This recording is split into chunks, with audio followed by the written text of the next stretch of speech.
Good morning, ladies and gentlemen. This is Shashank Ranjan from NDI. I welcome you all to the Daily Current Affairs show.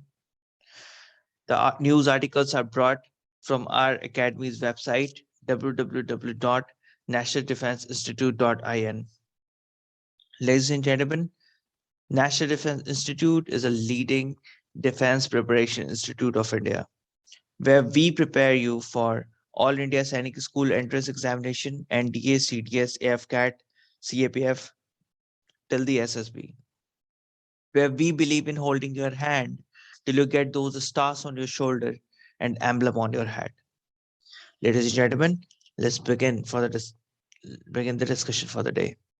So the first news article that we have is Indu Malhotra Committee. The Supreme Court has appointed former Supreme Court Judge Indu Malhotra as the chairperson to head the inquiry committee along with other members.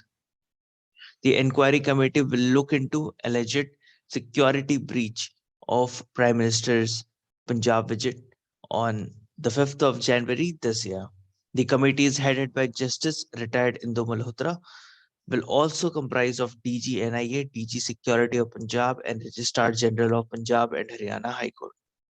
The apex court has passed the order after hearing a petition filed by NGO lawyers voice seeking appropriate directions or order in alleged security breach of Prime Minister, so who was on his way to Punjab to address a rally. Okay, so Indu Malhotra committee has been formed to look into this matter. Okay, the next news article that we have is India-US Homeland Security Dialogue. The senior officers meeting of the India-US Homeland Security Dialogue was held in virtual mode. The meeting was co-chaired by Home Secretary Ajay Bhalla and Under Secretary for Strategy, Policy and Plan, Department of Homeland Security, Government of USA, Robert Silvers. During the meeting, both sides identified further steps that can be taken to explore opportunities and synergies in advancing cooperation in counterterrorism, cybersecurity, securing critical infrastructure, maritime security, and aviation security, among other issues. During the meeting, both sides agreed that existing subgroup under the Homeland Security Dialogue on the law enforcement engagement, securing global supply chain, investigative cooperation, and capacitive building would meet separately in the coming months. The two sides look forward to holding the ministerial level Homeland Security Dialogue later this year. Okay. So this is a kind of the first meeting that was there between the internal security of in charge of India and the Homeland Security in charge of the USA. And this is very important, especially in terms of the cases that has been increasing in Jammu and Kashmir, the terrorist cases, and also because of the Taliban coming into power, there is always a risk of infiltration from the other side. Okay. The next we have is the hypersonic missile. Now, Kim Jong-un personally oversaw the successful test of the hypersonic missile and urged North Korea to press ahead with building more strategic military muscle, despite international sanctions over its nuclear weapon program. So, although there's a sanction on the nuclear weapon program, but North Korea is producing the hypersonic missile. Now, what is this hypersonic missile? We know that the hyper means very high, sonic means speed of sound. So very high compared to the speed of sound. Okay, so there are two kind of missile. Okay, you can call there are three kind of missile. One is subsonic. Then you have the supersonic, and the third is hypersonic. Okay, the subsonic is under when the speed is less than 1 1 Mach. Supersonic is speed more than 1 Mach, but less than 5 Mach. Hypersonic is when speed is more than 5 Mach. Okay, so these are the three categories of missile. A hypersonic missile is definitely a kind of missile which will move at a speed faster than the speed of the fighter aircraft as well. Earlier, when they were used to be in the supersonic range, so sometimes the fighter craft used to maneuver itself, and the missile used to, uh, you know, uh, miss the direction. But with hypersonic missile coming, the such a thing, possibility of such things are very less. And the Kim Jong Un already has the sanction of on producing the strategic military arm, but uh, the Kim Jong Un has been flexing his military muscles, especially in nuclear weapon programs. Okay, so the hypersonic missiles are listed among the top priority tasks for strategic weapon development in the North Korea's 5-year plan. It was the third reported North Korean test of hypersonic guiding missile. The missile flew 700 kilometers at an altitude of about 60 kilometers at Mach 10 speed. The most recent test demonstrated the superior maneuverability of the hypersonic glide vehicle. It also claimed it accurately hit a target some 1,000 kilometers away. South Korea's military, which had cast doubt on Pyongyang's initial claims, said the missile launched recently had reached hypersonic speed and showed clear sign of progress from the last week test. The hypersonic missiles travel at speed of at least Mach 5, 5 times the speed of sound, and it can maneuver mid-flight, making them harder to track and intercept. Okay. The next is S. Somnath, the ISRO's chairman. Eminent rocket scientist S. Somnath has been appointed as the chairman of ISRO, the Indian Space Research Organization, and Space Secretary. Somnath is taking over the reins of ISRO at a critical juncture when sweeping reforms and critical missions and projects, the Gaganyaan human spaceflight mission included, are waiting in wings. Somnath at present has been serving as the director of Vikram Sarabhai Space Center and the Indian Institute of Space Science and Technology. The Somnath has played a major role in the development of PSLV and geosynchronous satellite launch vehicle Mark III, GSLV Mark III. He joined the GSLV Mark III project in 2003 and served as project director from 2010 to 2014. Later on, he had 2.5-year stint as director, Liquid System Propulsion Center, LPSC, Valiamala, where he contributed to the development of indigenous cryogenic stages for GSLV. Dr. Somnath took over as the director of VSSC in January 2018. Africa's first transmission PPP project. Uh, Power Grid Corporation of India has signed a joint development agreement with Africa 50, the Pan-African Infrastructure Investment Platform, to continue to develop the Kenya transmission project on the public-private partnership basis. The Africa's first transmission PPP project. The project entails the development, financing, construction, and operation of 400 kilowatt volt of Lesos, Lusak, and 220 kilovolt of Kisumu Musaga transmission line under a public-private partnership PPP framework. Once completed, the project will be the first independent power transmission in Kenya and will set up a reference point in Africa as the first financing of transmission line on a PPP basis. This project will also improve both supply and reliability of power transmission in the Western Kenya and further create a demonstration effect to help increase the private sector investment into the expansion of Africa's power transmission network. About Africa 50. Africa 50 is an infrastructure investment platform that contributes to Africa's economic growth by developing and investing in bankable infrastructure projects, catalyzing the public sector capital and mobilizing the private sector funding with differentiated financial return and impact. Africa 50 currently has 31 shareholders comprised of 28 African countries, the African Development Bank, the Central Bank of West African State, and the Bank Al Maghrib.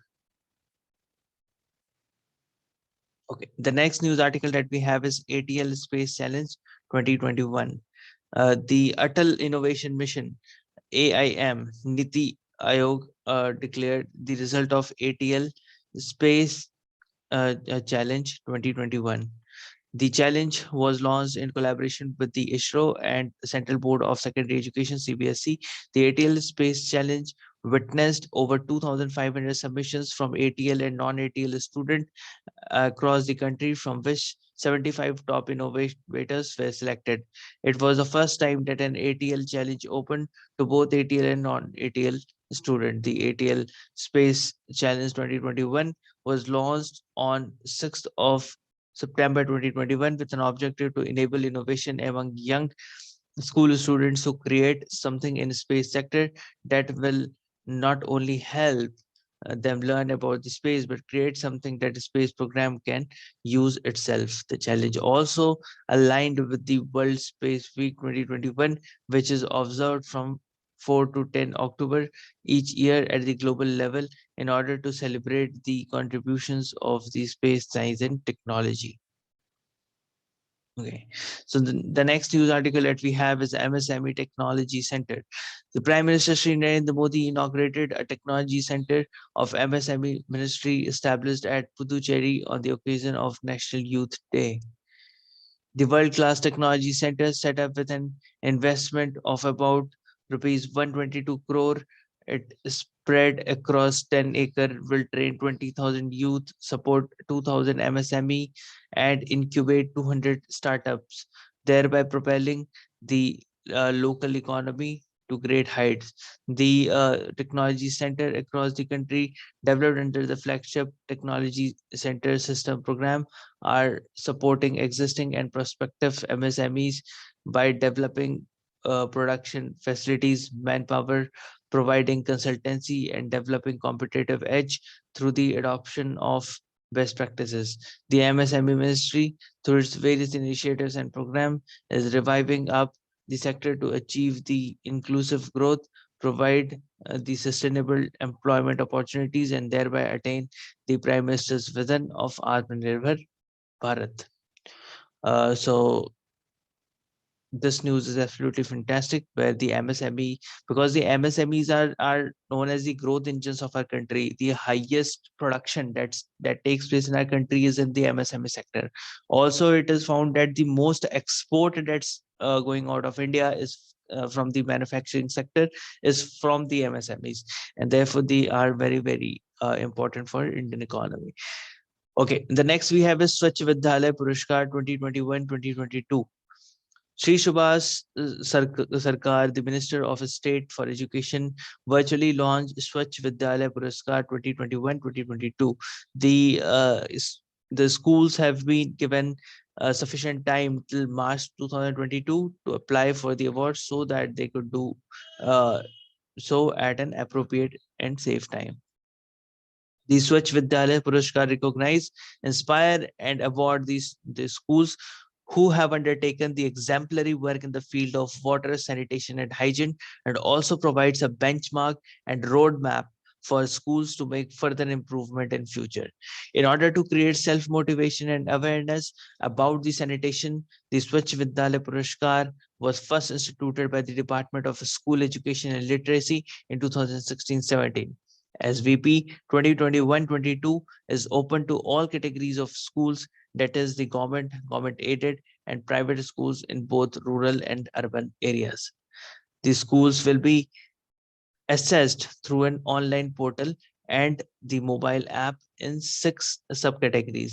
There are water, these are water, sanitation, hand washing with soap, operation and maintenance, behavior change and capacity building, and newly added category on COVID-19 preparedness and response, and system will generate the overall score and rating automatically.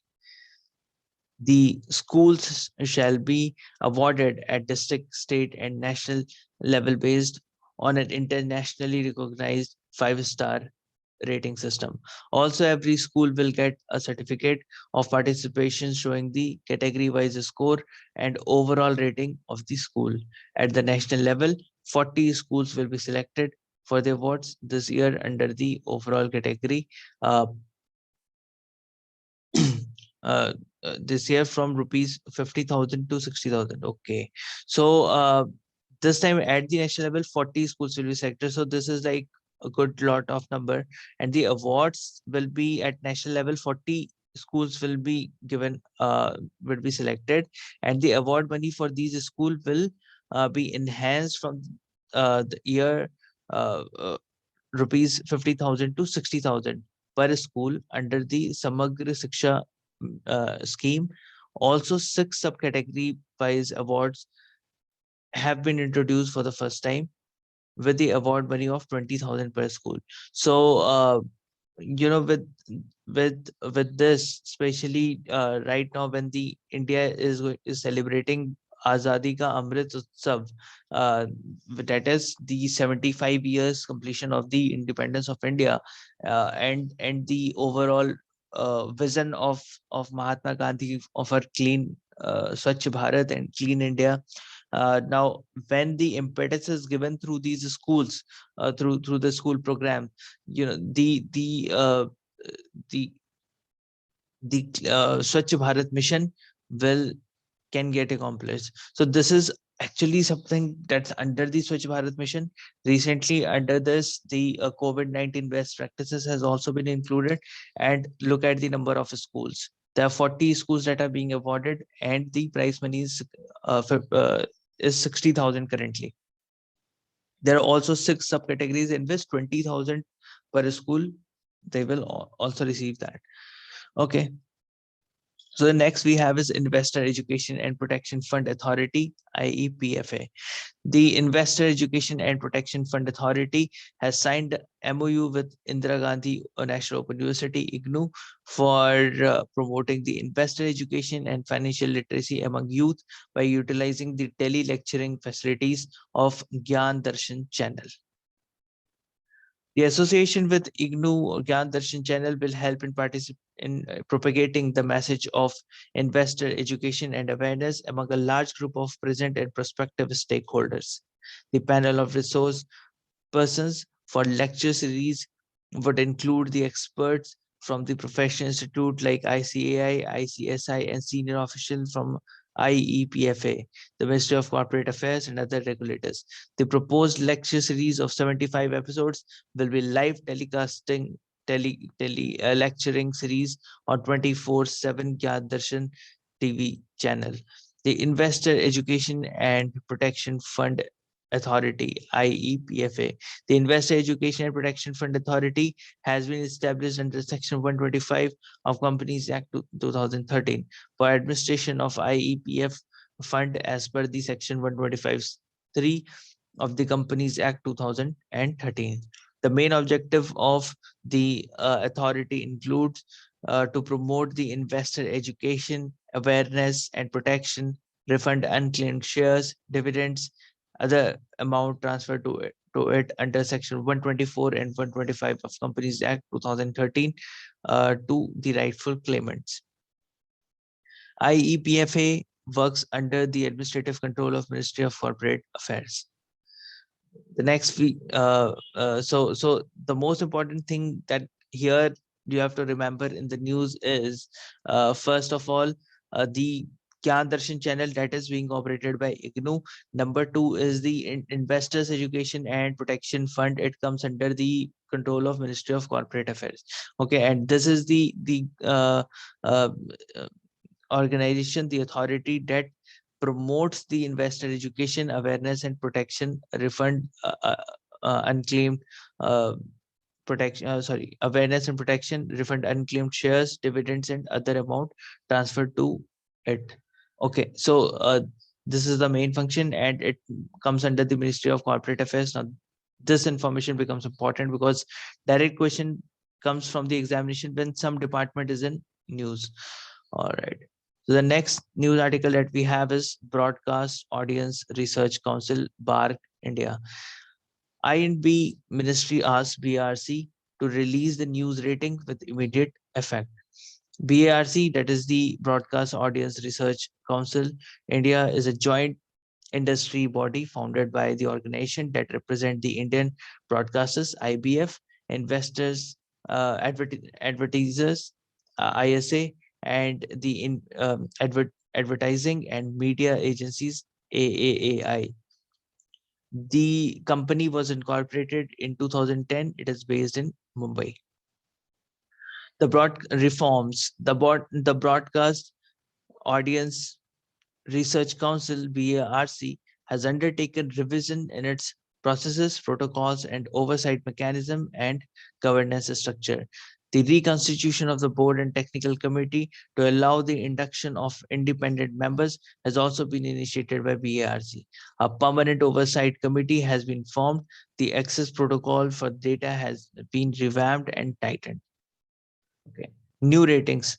Taking note of the above, the Information and Broadcasting Ministry has asked BARC to release the news rating with immediate effect and also to release the last few months data for a genre in the monthly format for fair and equitable representation of true trends. As per the revised system, the reporting of news and niche genres will be a 4-week rolling average concept.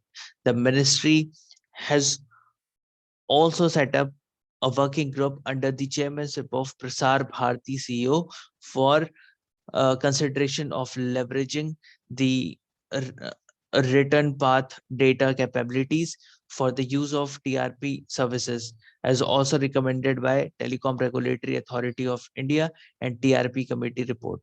The committee will submit the report in the 4 months' time. All right, so new rating system is also being introduced. So once again, this will be in news when the things will be finalized. So we'll see like what are the changes that has been brought in the BARC ratings. All right, ladies and gentlemen, so that was all the important news article today. I hope this discussion was useful to all of you.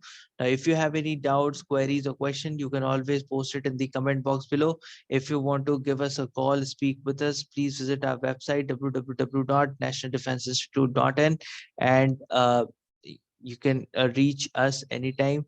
Thank you so much, ladies and gentlemen. Have a nice day, all of you. We'll meet in the next session.